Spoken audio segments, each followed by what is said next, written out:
todos, é um prazer recebê-los aqui no Centro de Informação das Nações Unidas para o Brasil, Wikileaks.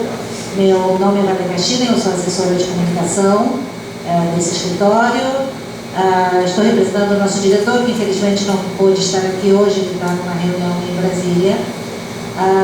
Mas é um grande prazer tê-los aqui de novo nesse nosso encontro que a gente tem todos os anos com nossos parceiros do IFEC, sempre para discutir um assunto diferente, escolhido em conjunto por nós, que achamos que seja assim, importante para ser discutido pela sociedade brasileira. Enfim, eu queria agradecer especialmente a professora Ana Cássia Gol, que é a nossa convidada deste ano, que é a diretora do Núcleo de Educação Ambiental do IFEC, gestora ambiental, consultora, pesquisadora, mestre em educação, enfim, um longo currículo na área, para falar sobre a década da educação para o desenvolvimento sustentável da ONU. Uma década que foi instituída pela Assembleia Geral das Nações Unidas, que aconteceu no período de 2005 a 2014, ou seja, ela acabou de ser concluída, e a professora Anne vai falar sobre as contribuições para a educação ambiental no Brasil. Nós escolhemos esse tema com o professor Stelli para conversar especificamente esse ano, porque, como vocês sabem, 2015 é um ano especialmente delicado a gente falar sobre questões ambientais, porque temos agora, no final do ano, em Paris, uma conferência importantíssima para definir principalmente as questões de mudanças climáticas, a COP21, que acontece agora em dezembro, onde terá que ser definido, a gente espera que seja definido um novo acordo climático mundial. Também esse ano o nosso encontro é especialmente importante, porque estamos comemorando os 70 anos das Nações Unidas, e nos próximos dias haverá um grande encontro na sede da ONU em Nova York, agora começa dia 25 de setembro, então daqui a 10 dias, onde será implementada a nova agenda de desenvolvimento mundial, os novos objetivos de desenvolvimento sustentável, que são 17 objetivos bem ambiciosos que pretendem, por exemplo, acabar com a fome no mundo até 2030, que nenhuma pessoa viva na pobreza extrema até 2030, enfim, são 17 objetivos bem ambiciosos que os países devem assumir, decidir que vão implementar agora, dia 25, devem assinar esse compromisso perante a comunidade internacional. Então, acho que super bacana a gente conseguir fazer esse encontro agora em setembro, nas vésperas desse acontecimento, outubro temos o aniversário das Nações Unidas. Enfim, então um momento bem bacana. A gente normalmente faz nosso encontro nessa época, perto do Dia da Paz, enfim. Esse ano a gente adiantou um pouquinho, por conta das comemorações dos 70 anos. Enfim, mas há vários anos a gente faz esse encontro, a gente não vai mencionar quanto, mas eu tenho certeza que o professor Stanley não vai resistir, ele vai falar os anos que a gente se encontra aqui nesse escritório. Não fala, Stanley, não vai ter. Mas, enfim, como temos uma palestra super interessante da professora Anne, eu não vou falar mais, agradeço muito a presença de todos, mas eu queria antes chamar o professor Stanley para dar uma palavrinha de boas-vindas para vocês, antes de ouvirmos a palestra. Muito obrigada.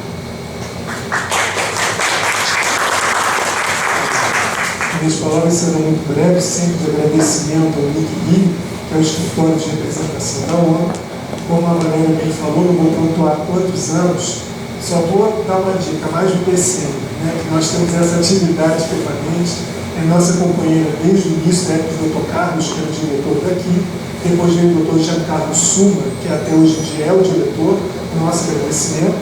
A nossa palestra de hoje, nós temos a diretora do NEIFEC, que é o Núcleo de Educação Ambiental do nosso Instituto Interamericano, desde a nossa fundação, e nós temos uma atuação, uma militância grande de preocupação na área ambiental, somos cadastrados no Cadastro Nacional de Entidades Ambientais, temos uma série de materiais em parceria com a ONU e com o governo feitos através desses anos, fazendo a divulgação, a sensibilização para uma conscientização mais plena acerca dessa importantíssima questão, que é a questão da sustentabilidade, a questão ambiental, não podemos fugir a isso. Então, ela é encaceadora, ela é gestora, ela é consultora, é mestre em educação e tem dirigido com muito esmero o nosso núcleo de educação ambiental através de muitos projetos que tivemos e que desenvolvemos, inclusive recentemente, que está no livro que ela participa, a palestra que hoje aí está, Educação Ambiental no Contexto Escolar, está consignada aqui também. Isso é importante porque ela é uma pesquisadora também.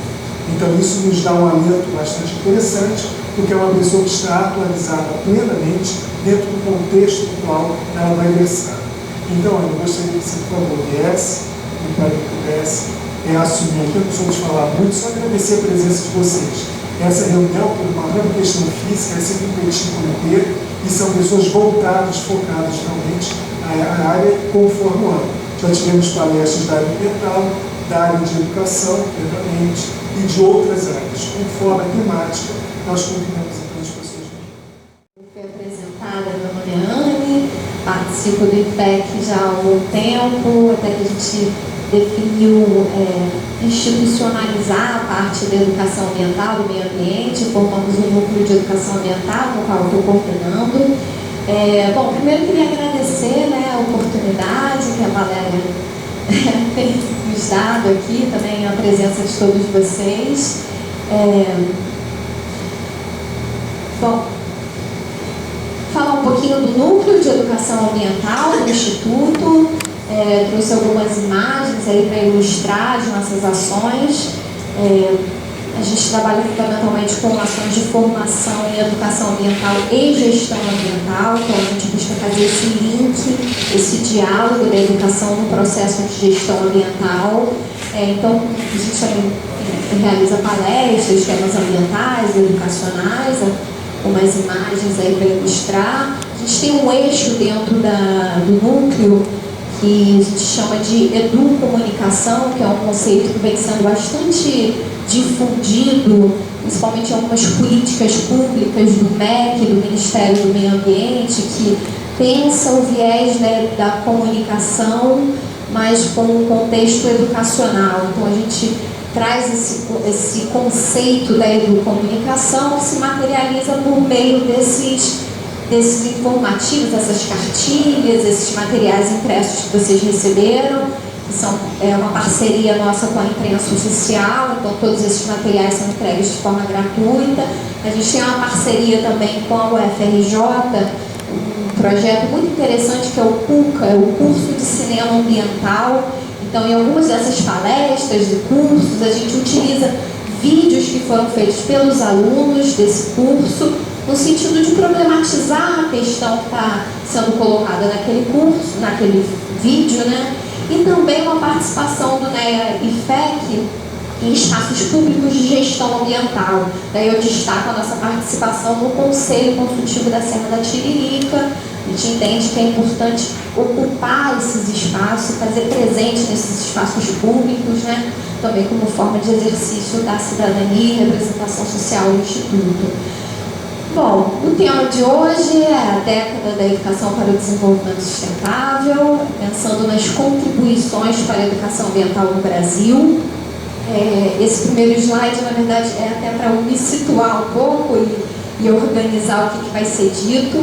Eu organizei a palestra em 4 momentos. No primeiro momento, eu trago uma contextualização sobre a questão ambiental, até para fundamentar como que surge a questão da década, pensando numa perspectiva de construção histórica, as coisas não surgem do nada, Então, eu trago essa contextualização sobre a questão ambiental, entro na questão da década, do documento em questão, trago questões conceituais e políticas no sentido de problematizar um pouco essa dimensão desse programa e o contexto atual que a gente vive de crise socioambiental, não trazer apenas uma dimensão romântica e positivista, mas também problematizar a questão e considerações gerais. Bom, Eu faço essa apresentação, gente, com base em 3 questões aqui que eu quero pontuar.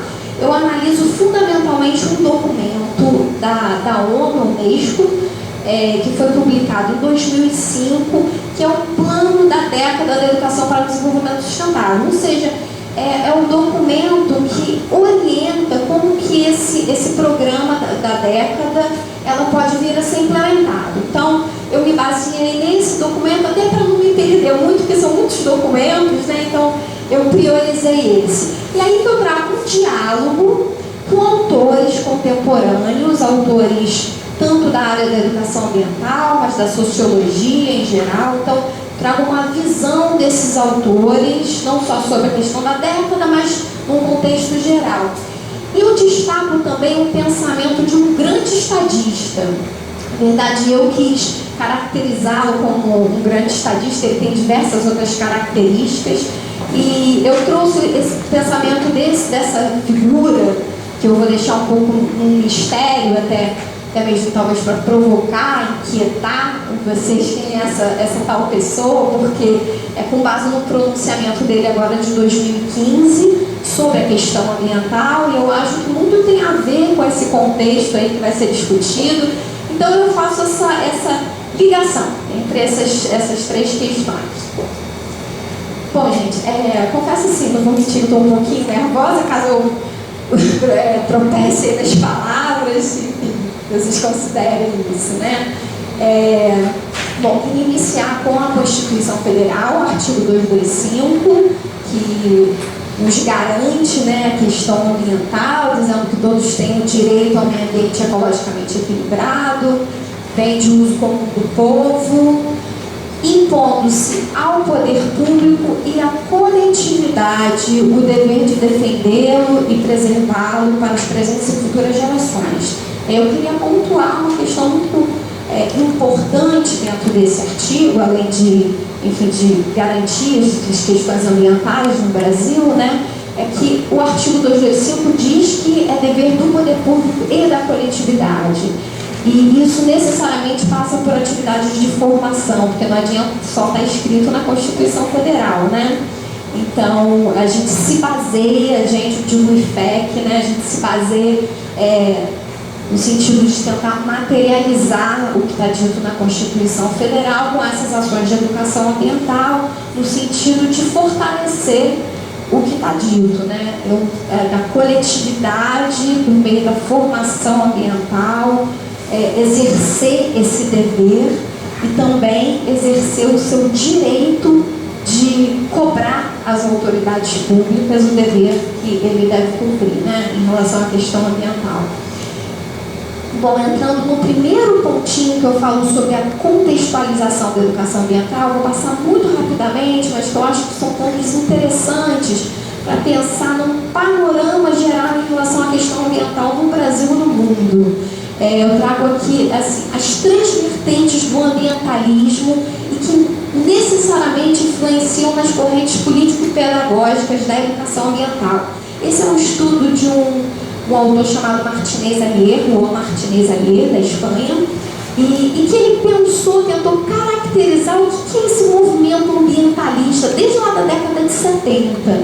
E ele caracterizou esse movimento em 3 correntes. A primeira seria uma que eles chamam do culto silvestre, que é uma forma mais romântica, preservacionista de pensar a questão ambiental. Então está muito voltado para a questão das preservações da floresta, da biodiversidade, proteção dos animais de extinção, e que faz uma dicotomia, ou seja, uma separação entre a questão ambiental e social. Então, nós estamos aqui, seres humanos, e o meio ambiente está lá. Essa é uma primeira vertente do ambientalismo que tem muita força, principalmente na década de 70 e 80. E isso, fundamentalmente, influencia uma corrente da educação ambiental que é dita corrente da educação ambiental conservadora ou comportamentalista, que traz também uma dimensão de separar a questão social da ambiental, traz pouca ênfase sobre os aspectos políticos da ação pedagógica e trabalha muito com uma dimensão de processos comportamentais. Então, trabalha muito com a dimensão individual, assim, da mudança do indivíduo, da mudança do comportamento individual, e pouca perspectiva coletiva. Uma segunda vertente do ambientalismo, que o autor chama de o evangelho da ecoeficiência, que é uma corrente do ambientalismo que traz muita questão de adaptar o modelo do processo econômico, o contexto capitalista, para práticas gerenciais ditas limpas, e que coloca principalmente nas mãos das instituições, das corporações, de forma a regrar, ditar normas sociais sobre a questão ambiental. E aí, essa vertente do ambientalismo, ela também se materializa por meio de uma corrente da educação ambiental, que é dita corrente da educação ambiental pragmática, que se apoia principalmente nas tecnologias limpas, na ecoeficiência, na criação de mercados verdes, uma adaptação do contexto capitalista, incentiva muito aquela questão dos comportamentos ecologicamente corretos. Já devem ter ouvido falar disso, né? Então, essa é uma corrente da educação ambiental que é chamada de corrente da educação ambiental pragmática. E aí, uma terceira e última vertente do ambientalismo, segundo esse autor, que ele chama do ecologismo dos pobres, ou movimento por justiça ambiental. Essa corrente ela é bem interessante porque ela nasce da luta social, ela nasce do contexto dos conflitos ambientais, ou seja, as pessoas que estão sofrendo, que estão vivenciando os processos de conflitos, a partir dessas lutas, desse processo de sofrimento mesmo, se emergem as soluções, as possibilidades de atuação, né? Então, é por isso que eles chamam de ecologismo dos pobres, né? No sentido do que vem da base. Então, se coloca como uma alternativa as duas primeiras correntes e dá uma ênfase aos movimentos sociais, às lutas populares, às populações tradicionais e às suas propostas de sustentabilidade. E essa terceira corrente, ela dialoga muito com uma vertente política e ideológica da educação ambiental, que é chamada de educação ambiental crítica, que, primeiro, não comporta separação entre social e ambiental, entende que isso são questões interligadas, né? Critica o padrão atual, né, do contexto capitalista, e trabalha muito com a questão da problematização da realidade, que tem a ver com o que Paulo Freire fala, né, que é olhar o mundo, pensar o mundo e problematizá-lo. E traz conceitos que são bem importantes, que não são tão trabalhados de forma, na certa ênfase nas duas primeiras correntes, que é a questão da política, ação coletiva, democracia, justiça, participação e controle social. E tem uma forte influência, como eu falei, com a pedagogia de Paulo Freire e a educação popular. Então, gente, esse panorama que eu falei do ambientalismo e que influencia na educação ambiental, ela passa necessariamente pelo entendimento sobre a questão ambiental. Eu gosto desse autor, que é o Henri Axelrad, daqui do Rio de Janeiro, do IPUR, da UFRJ, que ele diz o seguinte: a questão ambiental diz respeito à disputa entre diferentes formas de apropriação e uso dos bens naturais. Ou seja, existe uma disputa. Então, se tem disputa, existem lados opostos. Dentro desses lados opostos, por um lado, esses bens naturais servem como fonte de sobrevivência, né, de povos e populações. E, por outro lado, como fonte de acumulação e lucro de grandes corporações. E aí está a questão ambiental que ele diz. Então, é uma questão que passa necessariamente por disputas. Eu trago algumas imagens para tentar representar essa questão das disputas em torno da questão ambiental, né? Então, desde imagens de indígenas, populações tradicionais, o modelo do agronegócio, da monocultura, enfim, indústrias voltadas para a questão portuária, Então aqui tem vários agentes, né, que estão diante dessa disputa pelos bens naturais, e isso que se caracteriza a questão ambiental e coloca o papel aqui do Estado, do Judiciário, das mídias, que estão se posicionando frente a essa disputa. Então eu acho interessante para entender essa dimensão, o papel da academia também, que às vezes está de um lado, às vezes está de outro. Então é isso que se caracteriza a disputa ambiental, né? A disputa pelas questões ambientais. E por existir disputa, existem as injustiças ambientais, porque as disputas elas não se dão num contexto igualitário, né? Tem sempre um grupo que é mais forte que o outro. E as injustiças ambientais... Alô? Eu não tenho muito jeito para essas coisas. Eu gosto bastante desse conceito que é da Rede Brasileira de Justiça Ambiental, que é um conceito criado de forma coletiva, que diz que a justiça ambiental é um mecanismo pelo qual as sociedades desiguais, né, do ponto de vista econômico, social, destinam a maior carga dos danos ambientais para determinados grupos. Ou seja, os danos, os riscos ambientais, eles não necessariamente são democráticos, não atingem a todos da mesma forma.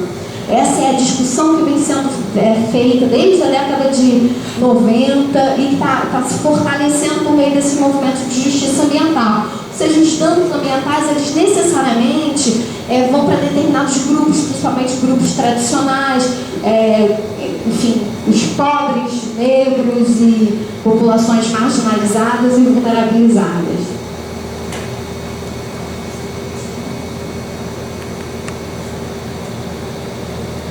E esse contexto de injustiça ambiental, gente, não é à toa, né? Existe uma intenção política em relação a isso, e eu trago um trecho de um documento, que é um documento bastante discutido na área ambiental, que ficou conhecido como Memorando Summer. Por que Memorando Summer? Vem do nome do Lawrence Summer. Na época ele era economista-chefe do Banco Mundial, na década de 90. E durante uma reunião do Banco Mundial, ele disse o seguinte: bom, cá entre nós, será que o Banco Mundial não deveria incentivar mais a migração de indústrias poluentes para países menos desenvolvidos? E ele colocava 3 argumentos principais para isso. Primeiro, que esses países menos desenvolvidos, que a gente enxerga como Brasil, América Latina, Ásia, África, né? Que nesses países o meio ambiente seria algo meramente estético. Segundo, que os mais pobres, por serem países em desenvolvimento, eles não viveriam o tempo necessário para sofrer os danos ambientais, para sofrer com os efeitos da poluição dessas indústrias, e que pela lógica econômica, as mortes dos países mais pobres têm um custo mais baixo do que os países mais ricos. Ou seja, a ideia de que os riscos ambientais eles não são democráticos e eles atingem determinadas populações, ela está muito caracterizada, eu acho, por esse pronunciamento do Banco Mundial, e que realmente a gente vê que as coisas foram sendo conduzidas assim. E aí que esse tal do estadista, que eu uso aqui como uma imagem simbólica dele, com um pronunciamento agora de 2015, ele fala sobre isso, né? Que, enfim, que os efeitos da poluição, dos riscos ambientais, eles fundamentalmente atingem as pessoas mais pobres, e que não existe duas crises diferentes, a crise ambiental e a crise social, mas sim a crise socioambiental, que alguns chamam até mesmo de crise civilizatória. Eu trago um outro conceito que chama as zonas de sacrifício. O que é isso? Falando, pensando naquele contexto de justiça ambiental, das ações do Banco Mundial de direcionar indústrias poluidoras para determinados países, surgem os territórios onde existem mais danos ambientais. Enfim, essas localidades, elas se destacam por uma concentração de atividades que são potencialmente poluidoras. E aí que a gente pensa no território em ambiente ecológico, mas pessoas também, né? Então, esses moradores convivem com a poluição ambiental, depósito de lixo tóxico, enfim, a ausência de abastecimento de água, a falta de arborização, diversas questões que se caracterizam como zonas de sacrifício, né? Que é desse autor Axel Hard. Trouxe algumas imagens que eu acho que são bastante emblemáticas para pensar nessa questão das zonas de sacrifício, enfim, como o Morro do Bumba, a região lá de Santa Cruz, onde existe um acúmulo de indústrias que geram muitos riscos ambientais para a população e para a região em geral, Itaboraí, Ilha da Conceição, que são imagens que eu acho que caracterizam, representam um pouco desse contexto. E aí, gente, diante de toda essa contextualização da questão ambiental, que não é fácil, né? Eu não quis trazer um olhar romântico, sim um olhar real e problematizador sobre a questão ambiental. Daí vem a educação ambiental e o papel da ONU frente a todos esses desafios. Então a gente tem que olhar para esses programas, o que acontece frente a todos esses desafios que existem, né? E a ONU, desde a década de 70, vem se pronunciando, se posicionando politicamente sobre a questão ambiental. Então, eu destaco alguns marcos, não vou ler tudo, gente, mas eu queria até pedir um favor para alguém controlar meu tempo, eu não tenho muita ideia, né? Mas na década de 70 foi criado o Programa das Nações Unidas para o Meio Ambiente, então institucionalizando a questão ambiental dentro da ONU, né? Em 77 houve uma conferência extremamente importante, que é conhecida como a Conferência de Tbilisi, que define os objetivos e traz conceitos relacionados à educação ambiental. Em 87 foi lançado também em uma conferência internacional do clima, né, da ONU, uma publicação que foi conhecida como O Nosso Futuro Comum. E nessa publicação se adotou oficialmente o conceito de desenvolvimento sustentável. Em 92 houve a ECO 92, Rio 92, que saíram diversos documentos extremamente importantes que são utilizados como referência até hoje, a Carta da Terra, a Agenda 21. E a Rio mais 20, né, que aconteceu há pouquinho tempo atrás, 20 anos depois da ECO 92, para pensar, repensar sobre tudo que tinha sido realizado, né? E tinham 3 temas principais: a economia verde, a redução da pobreza e a governança ambiental.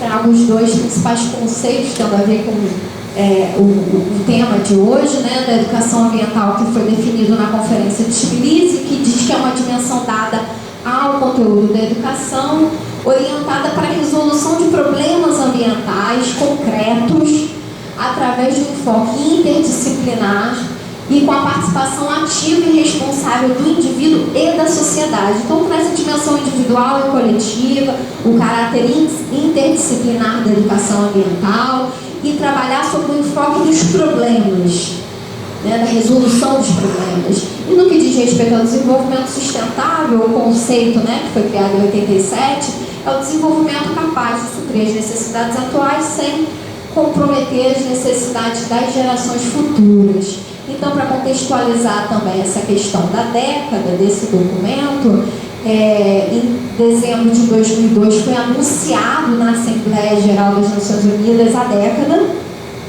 com a duração de 2005 a 2014.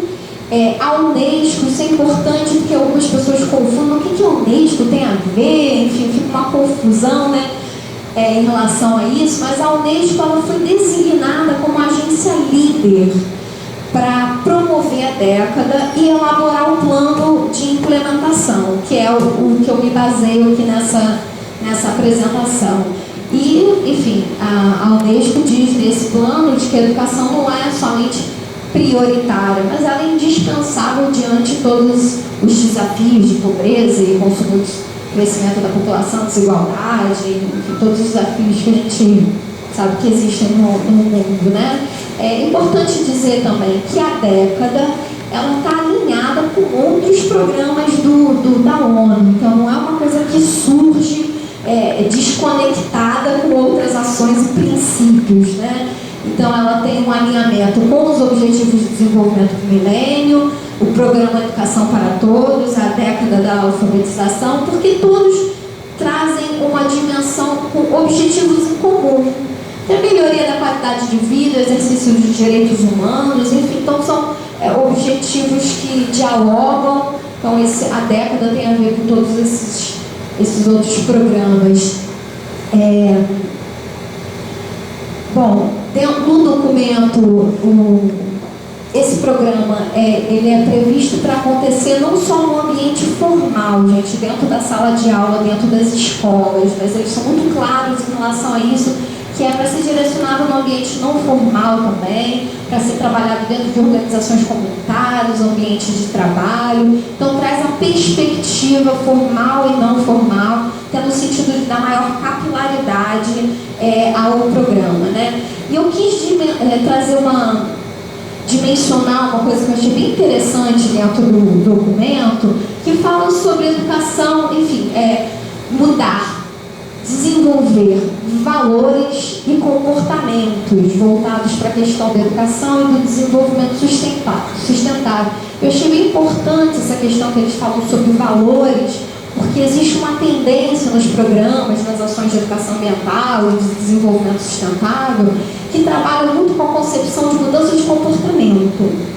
Então, já trazem comportamentos pré-estabelecidos, do que o indivíduo deve fazer, o que está certo, o que está errado, quem é bom, quem é ruim.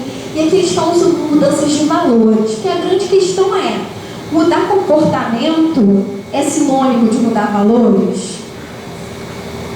Não necessariamente a gente muda valores dos nossos comportamentos. A gente pode mudar os comportamentos por uma questão normativa, uma questão do contexto cultural. A gente muda os valores, os comportamentos, mas não necessariamente os valores e a visão de vida, a visão de realidade, né? E eu gosto muito desse autor, que é o Carlos Frederico Loureiro, que na verdade, o responsável organizador desse livro, que o professor Stegner destacou, que tem um artigo meu aqui, que ele fala que se a finalidade da educação é a formação humana, somente mudar comportamento não é sinal de estar realizando um processo educativo.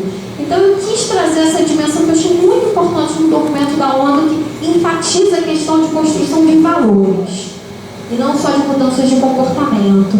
E aí fica também a pergunta, mas por que educação tem a ver com modelo de construção de desenvolvimento social? Fiz um esquema para pensar na dimensão ampla da educação, né? É a educação que favorece o desenvolvimento de competências, comportamentos e valores, que contribuem diretamente para pensar e problematizar a realidade, então olhar para a realidade do mundo e problematizá-la. E a partir dessa problematização é possível compreender as causas e os fatores determinantes que levam à atual crise socioambiental. E essa compreensão, ela contribui muito, gente, para o posicionamento político do cidadão. Então, é o cidadão participando da construção histórica da vida pública. E é por isso que a educação está diretamente relacionada com o processo de desenvolvimento e por isso que, enfim, a ONU definiu fazer essa ligação entre a educação e a perspectiva do desenvolvimento sustentável. Trazendo um pouco a questão dos valores também, no documento é dito que, dentre os valores, né, do documento, é respeitar a dignidade, os direitos humanos de todos os povos, de todo mundo, e o compromisso com a justiça social e econômica para todos. Daí tentando problematizar um pouco essa questão desses valores e trazendo um diálogo com esse sujeito, que eu chamo de um grande estadista, que ele fala que para alcançar também essa dimensão da justiça social e econômica, necessariamente é preciso diminuir as desigualdades socioambientais. Então, não apenas reduzir a pobreza, o índice de pobreza, mas sim reduzir as desigualdades, porque enquanto houver desigualdade, não tem como chegar na dimensão da justiça social, né, para todos. Eu trago só uma imagem bastante emblemática, mas a disparidade, né, que existe no mundo hoje, né, atual, que a gente sabe. Enfim, aqui é só um exemplo do quanto uma família nos Estados Unidos gasta semanalmente com alimentos, enquanto uma família na África gasta. Então, enquanto uma família gasta mais de R$500 em alimentos, a outra vive com R$2. Então, enquanto houver essa realidade, é um caminho árduo para pensar nessa questão da justiça social e econômica. E eu gosto muito desse trecho que ele fala que é necessário mudanças profundas, né, no estilo de vida dos indivíduos, mas nos modelos de produção, consumo e nas estruturas consolidadas de poder. São as estruturas consolidadas de poder que ainda favorecem para que existam as desigualdades socioambientais. E um outro trecho que eu acho muito interessante que a Unesco coloca, que ela problematiza a questão do desenvolvimento sustentável, que é um tema que vem sendo problematizado, né? Para quem, enfim, é da área ambiental, a Cláudia até me deu um toque esses dias sobre isso, né? E a gente sabe que tem essa discussão sobre o desenvolvimento sustentável. E a própria Unesco diz o seguinte, que os diferentes conceitos de desenvolvimento sustentável, eles estão estritamente vinculados com modelos de sociedade, né? Modelos de desenvolvimento social e econômico. E eu trago assim, algumas imagens para problematizar mesmo a questão do desenvolvimento sustentável, enquanto alguns veem sob uma perspectiva de lucro, outros agricultores familiares veem de outra forma o desenvolvimento sustentável. Uma mesma empresa que num ano publica um relatório de sustentabilidade é a mesma empresa que é considerada a pior empresa do mundo em termos ambientais. E por que isso acontece, gente? Porque esse conceito de desenvolvimento e de sustentabilidade, ele é um conceito polissêmico. O que quer dizer isso? O conceito polissêmico, ele pode ser utilizado de diferentes intenções, por diferentes grupos sociais, e aplicado de formas diferentes. E aí está o grande desafio dessa questão do desenvolvimento sustentável, que tem a ver com a dimensão do conceito mesmo, né? Então tem alguns autores que falam sobre a sustentabilidade fraca e a sustentabilidade forte, pensando no conceito de sustentabilidade. Olha a grande disparidade e diferença.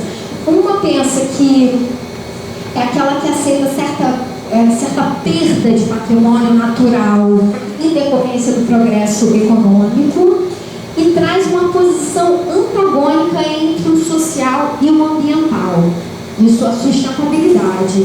E o mesmo conceito de sustentabilidade, ele pode ser visto como aquela que exige a manutenção do ecossistema de forma simultânea à garantia da justiça social, e não traz essa indissociabilidade entre o social e o ambiental. Então, vê como é que o mesmo conceito ele pode ser utilizado de diferentes formas, né? Aí está o grande desafio. E o desenvolvimento também é um conceito polissêmico, em cima desses autores, tá, gente? Não estou criando história, não. O pessoal que está discutindo sobre essas coisas, né?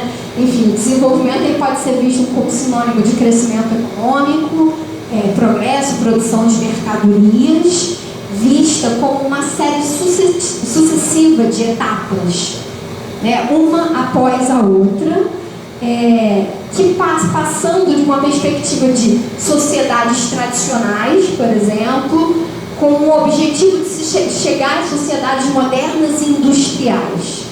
Esse pode ser visto como uma das formas de ver o desenvolvimento.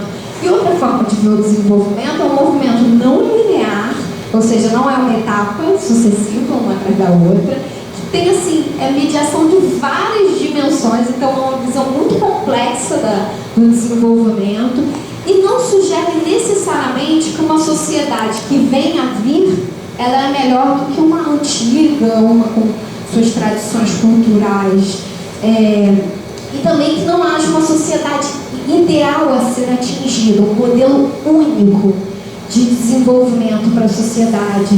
Então aí, gente, está o grande desafio dessa questão do desenvolvimento sustentável, que tem a ver com esse caráter polissêmico mesmo do conceito, e de como ele vem sendo apropriado e utilizado. Esse grande estadista, ele fala que os progressos científicos, as tecnologias mais avançadas, o desenvolvimento econômico de maior dimensão, se não tiverem unidos por um progresso social e moral, voltam-se necessariamente ao ser humano. Eu trago aí uma charge, que eu acho que é uma charge interessante, né, que problematiza um pouco essa questão da cana-de-açúcar, da monocultura, que é vista como um padrão de desenvolvimento do país, e o senhor diz, bom, mas o futuro da gente, né?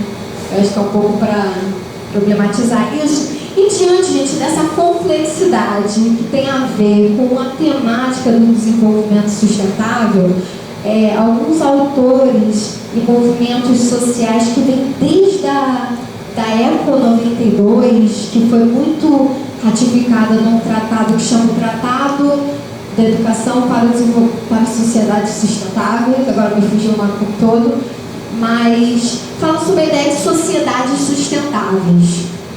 Eu trago só essa definição, mas eu acho que as imagens dizem muitas coisas, né? Mas que sociedades sustentáveis se refere-se à negação da possibilidade de existir um único modelo de felicidade e bem-estar para a sociedade, tendo em vista a multiplicidade de culturas e, enfim, de características sociais que existem, né? Então, tem como premissa básica a diversidade biológica, cultural, social, o respeito à multiplicidade de culturas e povos tradicionais, integrando as características de cada ecossistema com o território em que se vive. Então, tem diferentes formas de pensar a sustentabilidade a partir dos territórios. Fala-se sobre as territorialidades, que tem a ver com as culturas, com o ambiente natural, enfim, que a partir de diferentes territórios se tem formas de construir sociedades sustentáveis e desenvolver sustentavelmente, né? Trago mais um pronunciamento dele, que eu acho que tem muito a ver com essa questão das sociedades sustentáveis, que ele fala que é preciso assumir uma perspectiva dos direitos dos povos e das culturas, e trazendo um protagonismo desses atores sociais, a partir da própria cultura. Então, uma política, dando um exemplo, né? Não é um programa, uma política construída para eles, assim com eles. Isso é uma coisa problematizada dentro da educação ambiental, que muitas das vezes a gente, daí eu falo a gente como educadora ambiental, né? A gente pensa em alguma coisa, não é aquela comunidade de pescadores. Então vamos fazer tal coisa para eles, e não com eles. Então é mudar essa lógica para com. Então eu trago esse pronunciamento que eu acho bem interessante e que aí é possível emergir essa questão das sociedades sustentáveis, porque não vem de cima para baixo, vem com eles, construído de forma coletiva. Bom, alguém tem uma sugestão, gente, de quem é esse tal senhor, que eu estou chamando de estadista? Você tem nenhuma sugestão?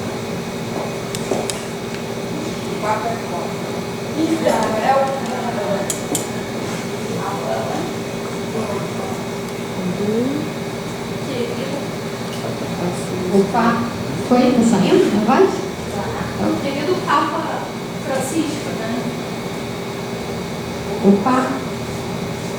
Que ele divulgou, acho que eu posso falar sem, né, gente?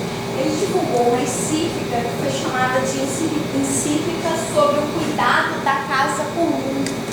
Essa encíclica foi divulgada agora no mês de março ou abril, se eu não me engano. E eu quis trazer esse diálogo em cima do que o Papa Francisco fala sobre a questão ambiental. Acho que é possível ver como ele fala de uma forma bem problematizadora, bem crítica. Não é um olhar romanceado da questão ambiental, não é um olhar também que traz essa dimensão do social de um lado e do ambiental de outro. Ele tem plena consciência dessa visão complexa do meio ambiente. Eu quis trazer isso também sob uma perspectiva dos outros saberes, também para a gente ficar dialogando sempre só com a academia, né? Com a universidade.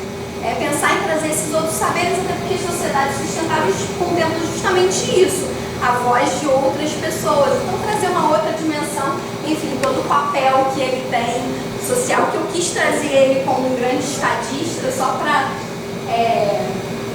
não trazer apenas como um ser da figura católica, né? Mas como o potencial que ele está vindo, né? Que ele está trazendo para as discussões sociais, ambientais, e eu gostei muito do que foi dito, do que vem sendo dito dele nessa encíclica, e recomendo essa leitura e eu achei que pudesse ser um diálogo interessante para pensar sobre essa questão.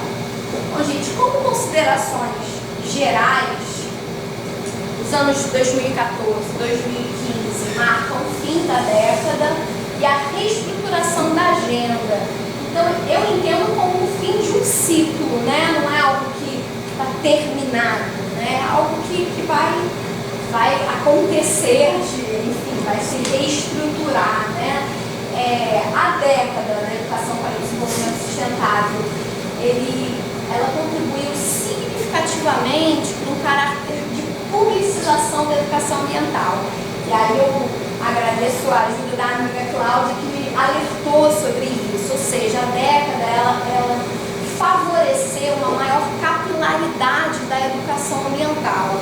Então deixou de ser trabalhado apenas por biólogos e professores de ciência, por exemplo. Então, outras pessoas, tanto no ambiente escolar quanto fora do ambiente escolar, se apropriaram dessa discussão da educação ambiental, do desenvolvimento sustentável. Isso tem muito a ver com a questão da década, sem dúvida. E a partir disso, dessa maior capilaridade, eu entendo que nesse processo de reestruturação da agenda, né, isso possibilita compreender o estado da arte da educação ambiental no Brasil e no contexto mundial. Assim. O que foi feito nessa década? O que foi realizado nessa década? Então, entender essa dimensão do estado da arte.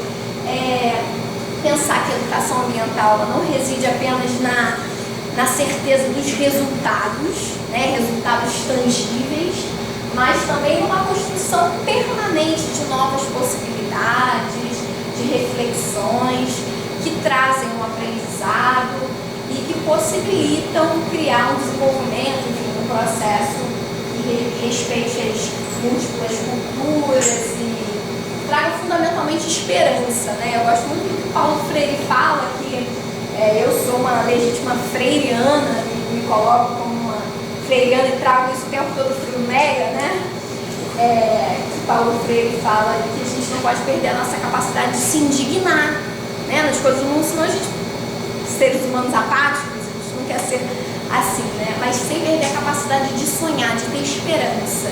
Eu acho que isso tem muito a ver com a educação ambiental, né? A gente tem que se indignar, a gente tem que refletir, problematizar a realidade, mas sem perder a capacidade de sonhar, né? De um mundo melhor, de ter esperança. E, só por fim, um trecho que eu gosto desse autor, que ele fala que independente da educação para o desenvolvimento sustentável, da educação para o meio ambiente, é preciso fundamentalmente assegurar a educação de qualidade para todos, como um princípio elementar para o processo de formação humana. Bom, é isso, gente. Chegou ao fim, tá com a imagem do Paulo Freire, meus contatos, agradeço aí pela atenção. Estou aberta também para qualquer dúvida. A grande contribuição foi discutir que tal de desenvolvimento é esse que queremos. Para quem? E a própria definição do conceito. Assegurar o quê? Para que geração, para que pessoas, que tipo de desenvolvimento é esse? E aí eu acrescento mais um teórico nessa discussão, que é um economista indiano, que é o Amartya Sen, que ele discute muito a questão do desenvolvimento como liberdade, e ele diz que existem alguns pré-requisitos para que você adquira esse desenvolvimento como liberdade. É assegurar realmente algumas outras capacidades que são estruturadoras, como o acesso à alimentação, a dignidade de moradia, saúde, enfim, lazer. Então, eu acho que o Amartya Sen também vem para nos apoiar nessa discussão, né? Só para complementar. A outra é o ambiente, que também tem que ser uma preocupação permanente, né? Porque o ambiente é onde nós vivemos. Então, educação ambiental. Né? Você falou da vista da linguagem, da visão romântica dessa história. Realmente essa visão romântica não deve só ela existir, mas também não pode, por causa dos sonhos, né, do Paulo Freire. Então os sonhos, como existem, essa visão romântica também tem que existir. Mas também temos que ter cuidado na parte do ecoambientalista, né, que são aquelas pessoas muito chatas, ou os xiitas do meio ambiente, né, que só falam disso e não veem o desenvolvimento como peça fundamental para isso tudo aí. Então o IFEC, nosso instituto, ele tem como essa meta básica, a educação, né, o ambiente e esse equilíbrio, tá, que é fundamental. É só para dar uma ideia nisso daí, a parte romântica não deixar de ser vista para que os sonhos não acabem. Porque sem o romantismo não tem sonho, então não dá para a gente ver dessa forma. Tá bom? Eu, como biólogo também, que posso ajudá-la, eu tenho essa visão aí, parabenizar, que a palestra foi excelente, foi muito linda, muito boa, muito técnica. Eu vi na oportunidade de estar aqui, a oportunidade de estar aproximando essa discussão da área de produção de alimentos. Eu sou engenheiro agrônomo, trabalho há 30 anos com isso aqui no Rio e São Paulo, e vejo que todo o esforço que vem sendo empreendido tem sido, em tese, correspondido para a área de ciências agrárias, ou na área de ciências agrárias, ou com as ciências agrárias, né? Pegando um pouco do que você mencionou, do comprometimento, né? Mas a gente vê que o grande guardião hoje do meio ambiente, eu vejo assim, que está muito prioritariamente focado para o produtor rural. Eu acho que ele tem grandes domínios de extensões territoriais, independente do tamanho dele, seja do agricultor familiar ou do grande empresário, né? Então ele tem uma mata, ele tem um córrego, ele, no ato de produção de alimentos, ele mexe com o solo, ele mexe com a água, ele gera resíduos, ele gera contaminações, poluentes, ele pode ou não usar insumos orgânicos ou inorgânicos, então é uma dimensão muito complexa, né?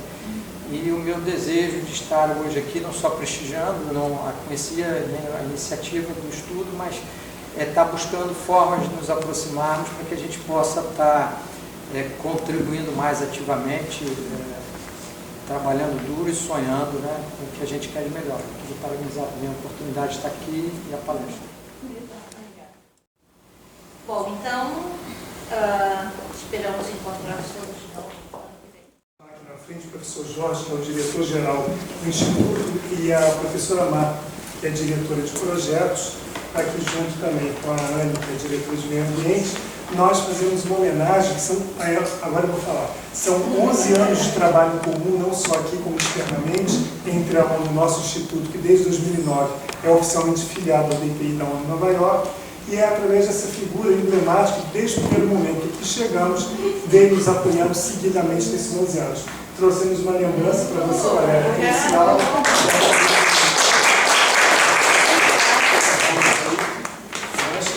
Vamos fazer uma pequena lembrança, mas que se mencionasse a todos vocês, muito obrigado. Que através desse primeiro contato, como o nosso companheiro ali falou, possamos estreitar laços entre a nossa instituição, que o nosso objetivo é sempre parceiramente avançarmos. E é nesse sentido que nesses 13 anos de existência, somos uma entidade filantrópica de utilidade federal, estadual e municipal, e que em algumas faixas de atuação temos uma estrada pelo menos razoável, que pode ser enriquecida e nega a cada dia por novas pessoas, ideias e novas ideias de projetos, para que a gente possa junto realmente desenvolver um trabalho a favor da cidadania. A todos vocês, muito obrigado e parabéns à nossa diretora do meio. Obrigado, um bom dia a todos. Nos nossos materiais que vocês receberam, tem o nosso e-mail, tem o nosso site, as formas de contato.